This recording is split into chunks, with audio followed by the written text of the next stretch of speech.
Okay, what we try to do is have students do authentic education, which means that they'd work with real life situations, a chestnut tree or organisms in the stream, and try to come up with data so that they could practice being scientists. Students like to be motivated to the content, and sitting in classrooms listening to lectures doesn't always achieve that. Well, today we had the opportunity to meet with parents from the academy, and it was just awesome. And what we did was we talked about how the questioning and the higher level thinking must come into projects like this. And so we brought them together, went over the project with them, explained what was going on, and asked them to go back home and have these kind of conversations with their kids.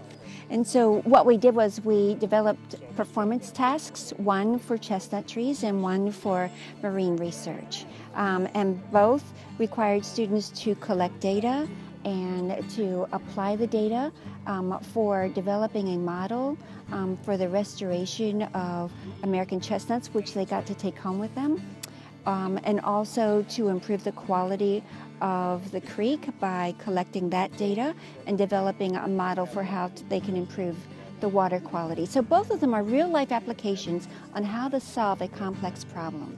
So today we took the group of students down to Marsh Creek, behind us here, down from the bridge, and we studied the water quality. So we looked at dissolved oxygen and temperature.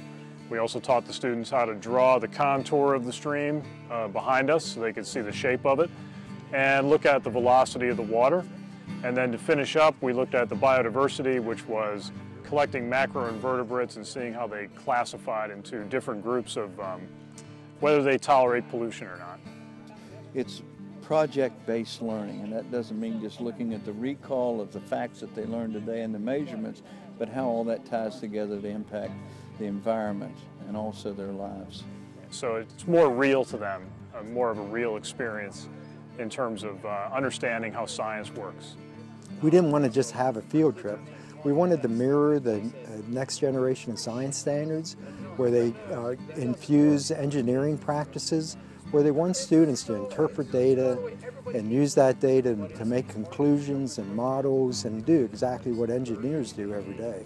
Today's activities did that.